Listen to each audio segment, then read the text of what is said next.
Hey, what's up, everybody? It's Matt Johnson. We are back with another episode of the Level Up podcast, where we learn how to go from agent to entrepreneur. We've got Greg here. We've got a great guest here. We're going to go deep on how Dave, our special guest, has taken 74 straight listing appointments, among other things, including pre-qualification and presumptive questions. We're going to get into a lot of stuff here. So first of all, Greg Harrelson, what is up today? Man, I'm excited to be here. Good friend of mine, Dave Abdallah. We haven't connected in a long time, but I just know he's been doing phenomenal things up in Michigan, I think in the Dearborn area. So Dearborn Heights area. Dearborn Heights, yeah. So I'm fired up. I can't wait to dig deep into this conversation. Yeah, so Dave, Dave Abdallah, give us a little insight into kind of what your area is like, how long you've been in business, and what exactly you do on a daily basis. I started in real estate in 1989. I had just graduated from college from the University of Michigan with a finance and marketing degree, and my parents had their house on the market. I started learning a little bit about real estate by them having their home on the market, and I developed a liking for the business. Even though I had no intentions of getting into the business, I was going to college with like I mentioned, with a finance and marketing degree. Been doing it for 28 years now. Been with the same system, Century 21 from day one. Been with the same office from day one. It started originally as a real estate agent, and I eventually developed it into a team concept in the last probably about, I think, 10, 12 years or so. Primarily, I follow the Mike Ferry system. Probably about 90% of my business is Mike Ferry system related. And that's basically it. Very cool. All right, well, let's talk about the Well, Dave, Matt, there's more to it. Let's go. How many years have you been the top agent in Michigan? Well, I've been the number one selling agent in the state of Michigan every year since the year 2000. So I've been blessed with that. Okay. And you've been, I think, I'm with Century 21, of course, also. And, I've known you around not only Mike Ferry, but Century 21. And I think you've been the number one agent a couple years, in all of Century 21 in the country. Is that correct? Correct. I was the number one selling agent in the country in 2014, 2015. And then this last year, we had a drop. I came in, as we talked about earlier, number two, which is still not bad. Yeah, that's right. I wasn't going to bring it up, but I'm glad. I'm sure you're motivated. And for those that are listening, I kind of steal a little phrase from Tony Robbins is, I don't bring this up about David to impress you, but just to impress upon you that what we're dealing with right here is a real top level, high level real estate professional that really knows their craft. And I think there's a lot of gold nuggets that we can pull out of David today. So Matt, tell us where we're going. Well, let's start a little bit, Dave, with the pre-qualification, which is really the key to this whole phenomenon. We're going to get into how you bring clients into the office and do your listing appointments there, which is phenomenal. And I think that's going to be a huge takeaway for a lot of people. But let's just start with the pre-qual first and share a little bit about how you're pre-qualifying so you're not going on appointments that you don't want to take. Well, okay, so basically what it is very similar to what I just talked about earlier. I follow the Mike Ferry system, almost 100%. So no listing appointment will ever be gone on, ever, unless I pre-qualify somebody up front. Never. Not a single time. And the first thing that happens right off the bat is my staff, I have to turn in the pre-qualification sheet completely filled out as far as, with all the questions on there, all of them answered. And if that is not turned in, then they are not to do a listing packet for me prior to my listing appointment. That forces me to do it the right way and follow the right direction. Now, besides that, that's what started for me as an accountability type of thing. But besides that, for myself, it's like going to work without showering. I can't do it. I have to have that pre-qualify in front of me right off the bat when I talk to a client and then prior to walking into a listing appointment.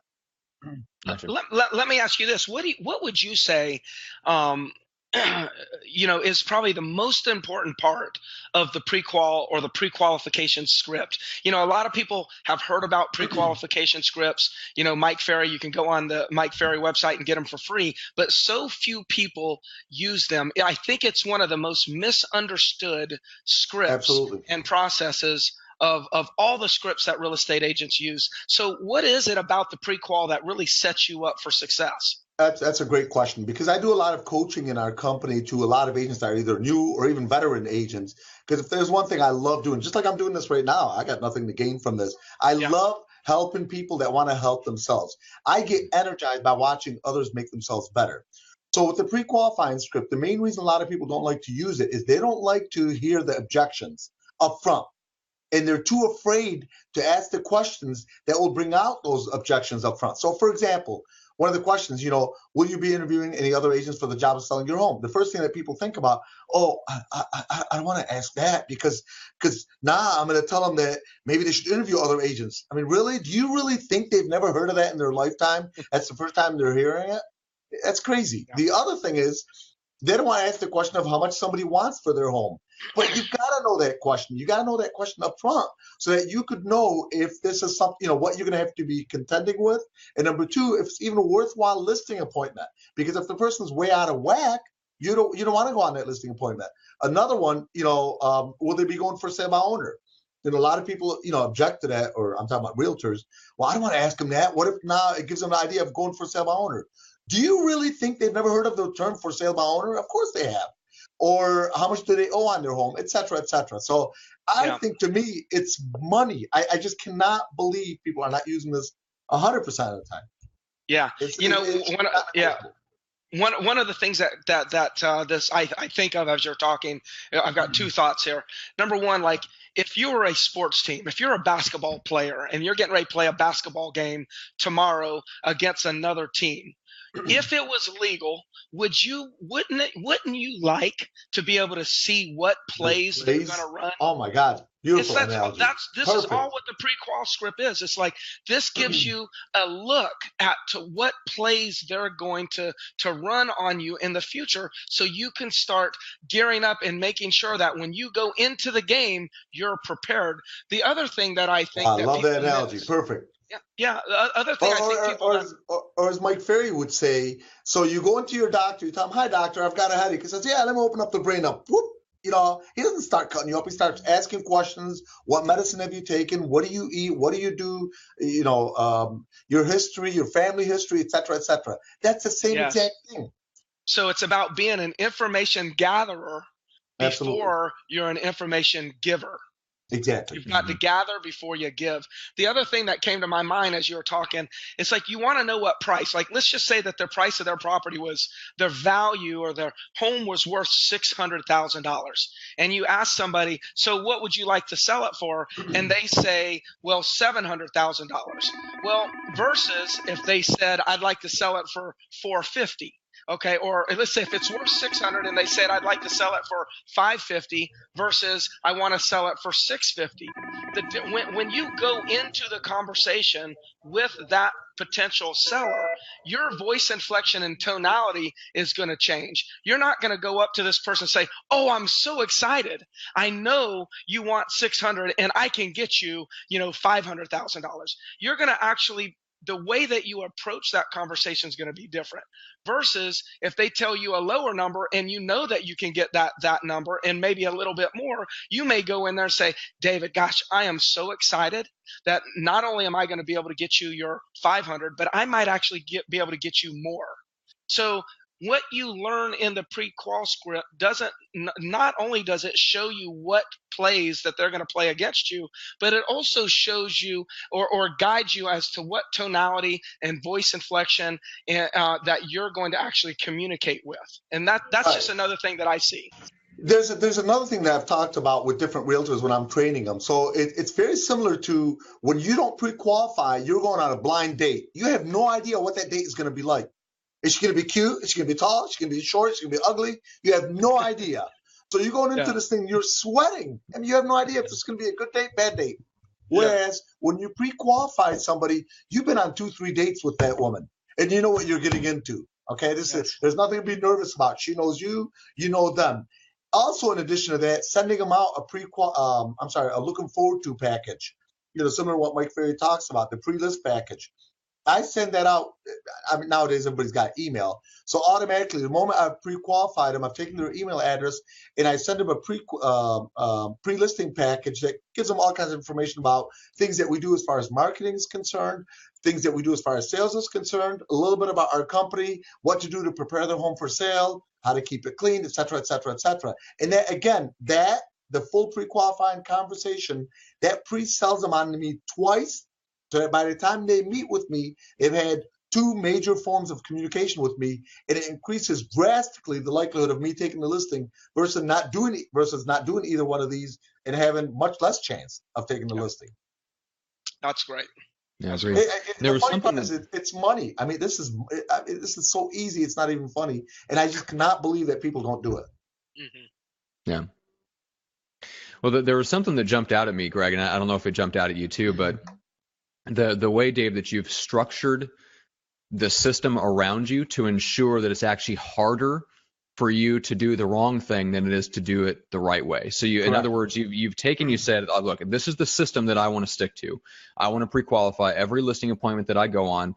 Therefore, I'm going to hold myself accountable by building a system around me where my staff is ordered not to send anything out unless I give them a sheet. You've basically created your own boss. You've employed someone to make sure that you do it at a high level, which I think is one of the missing parts of leverage that I think people, they look at leverage in terms of this is a way for me to get more of what I want, and that's true.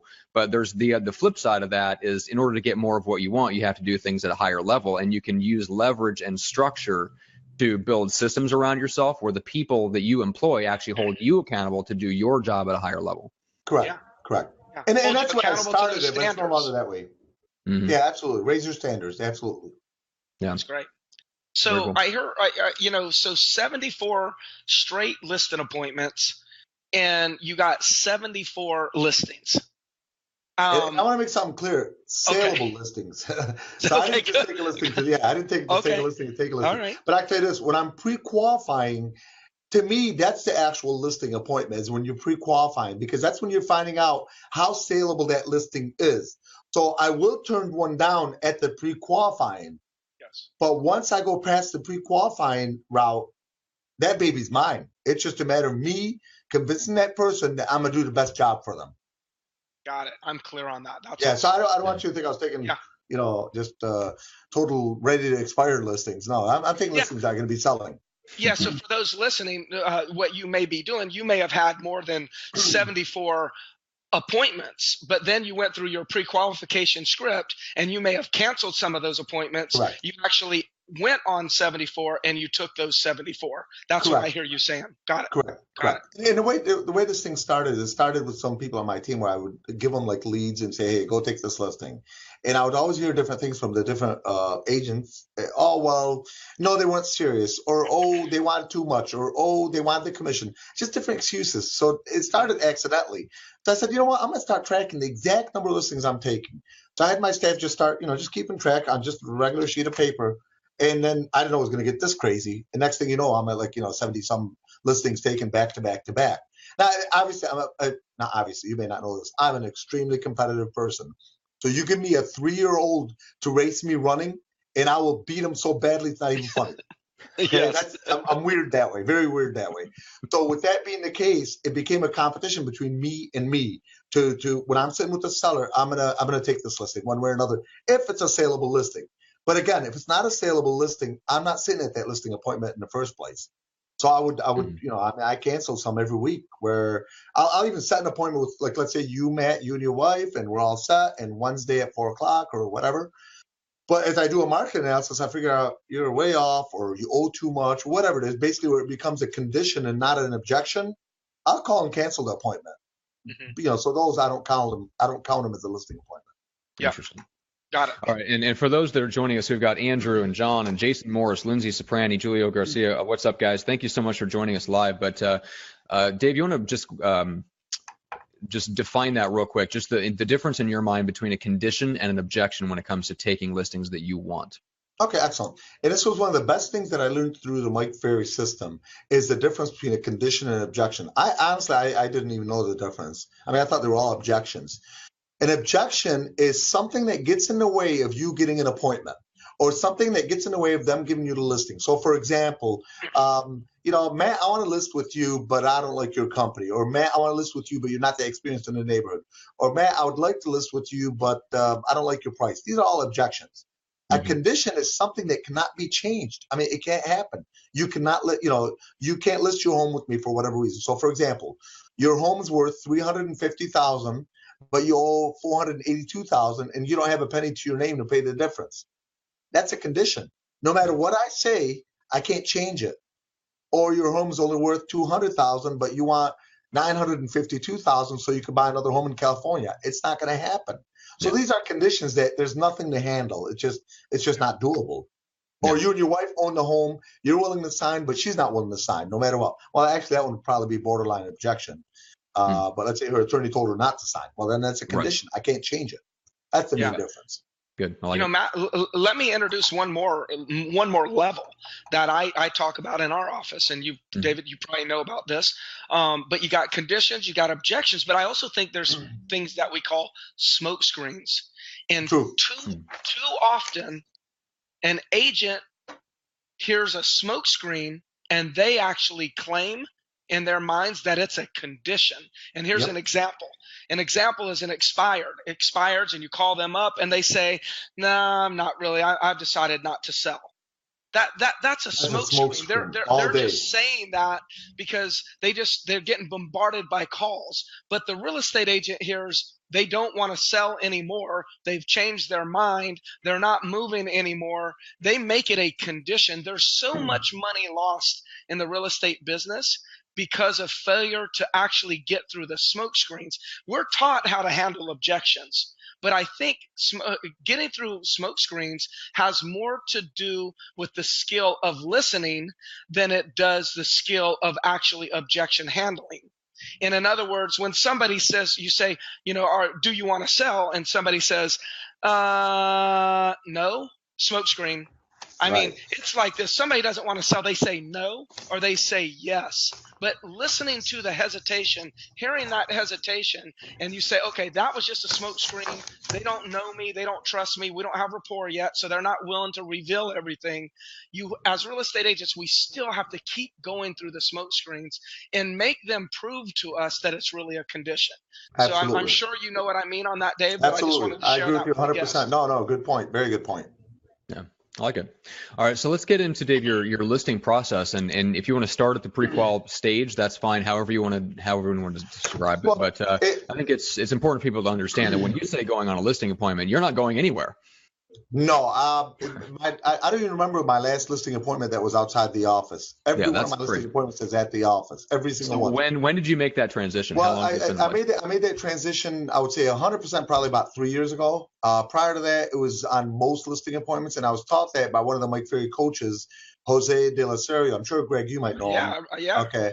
Right. And when he first told me that was weird. I mean, it just made no sense to me. I'm like, Jose, that won't work because this and this and that. And he forced me. And he said, just have blind faith and just start doing it. Initially, it's not going to work. It's not going to work perfect. But eventually, you get the gist of it. And now I've got it where I consider that the norm now until I hear somebody saying, I'm going to a listing appointment at a house. And I'm like, well, why don't you bring them in here? Oh, no, I can't. And then it reflects back to what I went through, 5, 7, 8 years ago. But in general, it works like this. So let's pretend I've either called somebody in terms of prospecting or they've called me. It's a lead. So the first thing I do is pre-qualify them. Okay, great, Greg. Thank you very much for calling. I appreciate you calling us. So the first thing I ask is, how'd you happen to hear about us? Well, I just heard of you. Okay, great. Was it signs? Was it whatever? Because I want to see what type of marketing or what type of promotions is working, obviously. From there, I pre-qualify the person. And then at that particular point, I set up the appointment. So here's the way I set up the appointment. It's a little different. So I go, okay, Greg, this is great. All right. So your address is 25813 Wilson Drive. That's great. I'll go ahead and take care of that. I'm going to come by. I'm going to be in your neighborhood taking a look at houses. So I'd like to stop by and take a look at the home. Today's Wednesday, Thursday around between 3 and 3:30. Is there any way that you can have a key for me somewhere, or maybe somebody can let me in between 3 and 3:30 Thursday? And then you'll say yes, no, or whatever it is. If not, I'll set a different time. All right. So then what I do from there, I set the listing appointment for the office right here, right now, because by the time I get to your house, you're gonna not want to set a listing appointment. You're gonna want to know what is the price. So I have to future pace you ahead of time as far as what I'm doing. So then I'll say, okay, this is great, Greg. Okay, so I'm going to take a look at the house at 3:30 on Thursday. Now what I'm going to do is I'm going to do a market analysis. And what that basically is, Greg, that's when we go through all the different homes that have sold in the area and what they've sold for. And we put together a price range, for your home based on what you're looking to get, et cetera, et cetera. And then we'll meet up at the office. I'm going to put together a customized marketing plan specifically geared towards your home, Greg. So I can meet you at the office after that, either Thursday at, let's say we'll pick 6 o'clock, or Friday at 2, or Monday at 4. Which works better for you? And then at that point, they'll say, well, what do you mean? I mean, aren't you going to be able to tell me a price on the spot? Oh, no, we definitely can't do that, Greg. I mean, the last thing I want is to leave money on the table. So we want to make sure we do a market analysis to make sure we get you the maximum dollars possible for your home. And the only way I can do that is by doing the market analysis. But also, in order to be able to do that, I got to put together a customized marketing plan specifically geared towards your home. Now, with that being the case, the marketing plan is pretty much the same all across the board. It's probably not that much different than what most agents use anyways. The only difference is I use what Matthew Ferry one time taught me. He said to me, sell me the ABCs. I'm like, what? He goes, sell me the ABCs. I said, okay. He goes, say them. I said, oh, okay. A, B, C, D, E, F, G, H. He said, no. Here's how you sell the ABCs. First, you got A. What's great about A is it belongs to Apple. It belongs to automobile. Right after that, you got B. Now, B is for bees. And so the point is, you got to sell them on that particular product, which is your quote unquote marketing. What is your marketing? Well, marketing is not always necessarily advertising. It's you looking for buyers every single morning. It's you working your sphere of influence. It's you with all the past clients that you've got. It's you with your reputation, et cetera, et cetera. That's what gets houses sold. It's not an ad in the paper. That's what gets houses sold. And Greg, you know that better than anybody. So then from there, that's awesome. I bring them into the office, like let's say Friday at 4 o'clock. We'll go through I'll do the first 3 questions again, which is a 1-minute listing presentation. So, Greg, this is great. I'm glad you showed up here today. We're looking forward to going ahead and getting your home sold, getting you over to California. So I asked the 3 questions, which is, are you absolutely positive that you want to sell your home? Okay, that's great. We'll go through that. Next question is, what's important to you about a real estate agent that you choose? And then you say, well, A, B, C, D, F, G. And so, oh, wow, that's great. Because obviously I make them think that it's me, whatever it is that they're looking for. That's your specialty. But you don't jump in with what you do and you're just saying, hey, it's great. It's yeah. Well, and this is what it is. It's called, Matthew Ferry teaches that it's planting the seed. So if they say, well, I'm looking for an agent that is going to do, a lot of promotion of my property to a lot of buyers out there. Oh, wow, great. So I've implied that this is what and I do. It is what I do, obviously, in that case. But whatever it is that they say, I want an agent that's going to be advertising my house. Okay, great. So you're looking for somebody that's going to be able to give you maximum exposure, right? Well, yeah. Okay, great. And then the last question I ask is, will you be pricing your house at a price that's going to allow it to sell in this market? Is that correct? Well, yeah. Okay, great. And then I go into the listing presentation. And then by the time they get here, their history. That listing is my baby. Unless I personally want to turn it down. Right. I love it. That is phenomenal. That is phenomenal. Matter of fact, Matt, I don't know about you, but I haven't really heard anybody doing it like this. I hear little hybrids and little, uniquenesses in a lot of people, but this is really good. I have not heard anybody really committed to this particular, strategy. So is it 100% of your listings are done in the office, or would you say is there there's got to be a time that you may go out? If it's and in my particular case, I'll give it to my brother who's on my team. If it's a listing that's further out, you don't want to bring them in. You can't have them do a 45-minute drive to your office because that wouldn't be good. Because they're going to think you're too far away. So in that particular case, my brother handles those listings, and that's the area he handles, and I just have him go out and take those listings. That's awesome. Yeah. And when you say, when you're persuading them, you're kind of selling them on the idea of, I want to stop by and take a look at your house while they're out. Leave me a key or have somebody let me in.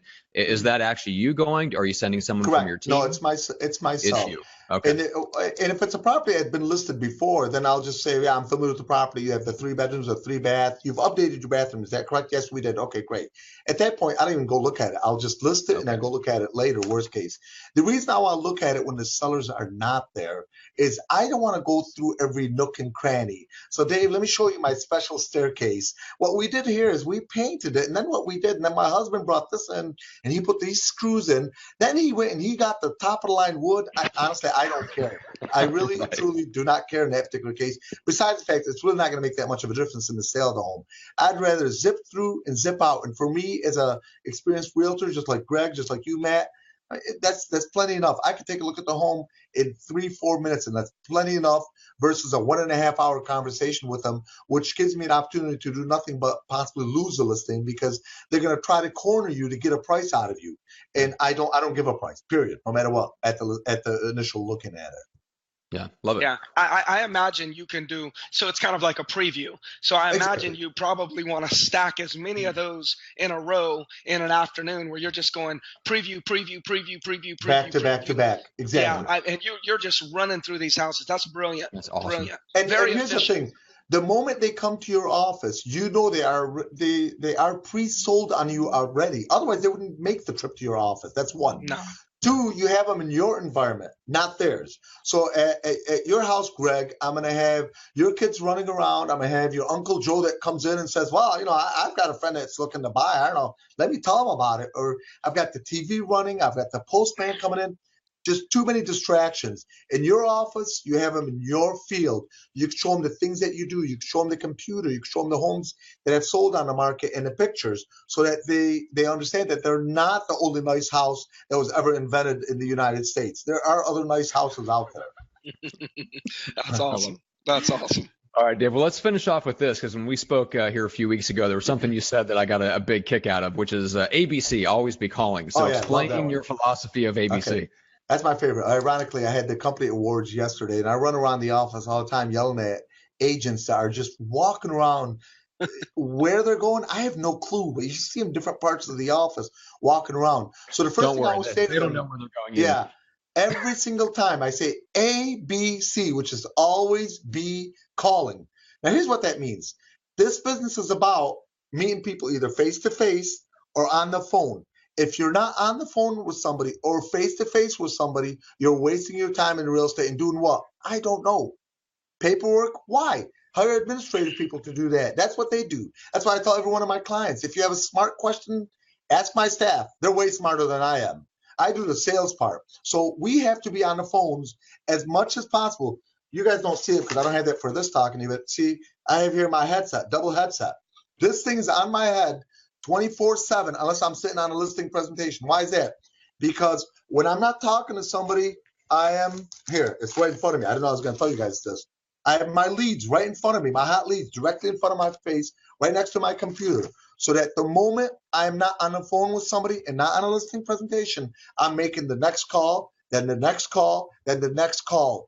I'm always going to be calling ABC. They used to start with always be closing, which I do close, but always be calling. The point is you want to talk with as many people as possible in the amount of time that you've got working.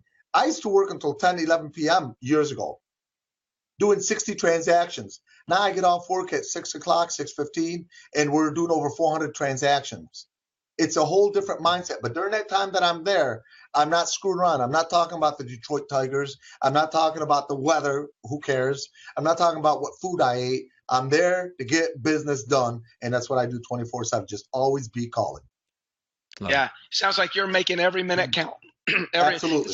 It's not a matter of how long you work. It's a matter of how effective and efficient you are while you're working. So absolutely, you're a great example for that. I don't know if you remember. Do you remember back in Palm Desert, Mike Ferry event? You and I jogging around the big old desert.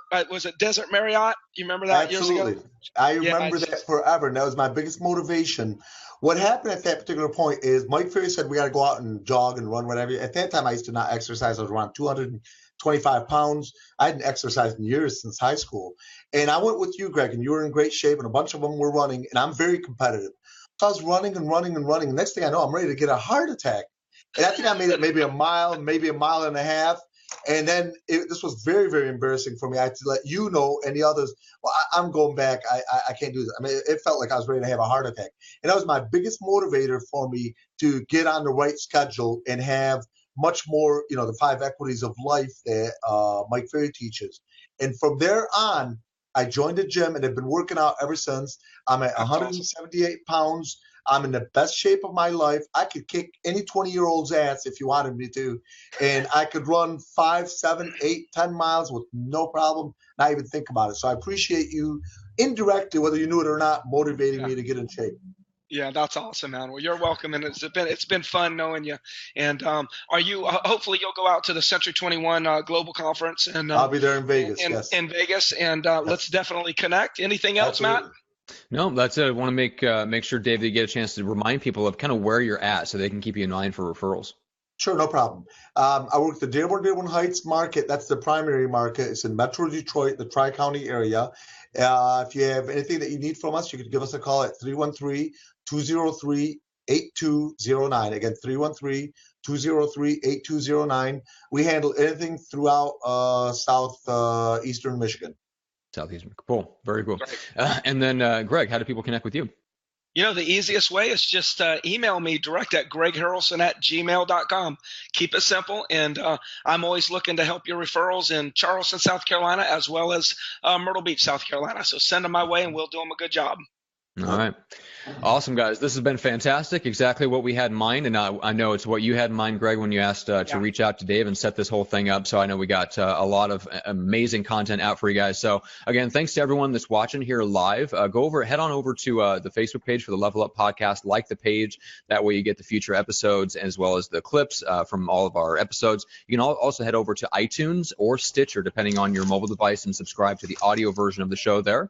But with that said, guys, thanks so much again, and we will see you on the next episode. All right. Thank you. We'll see you guys.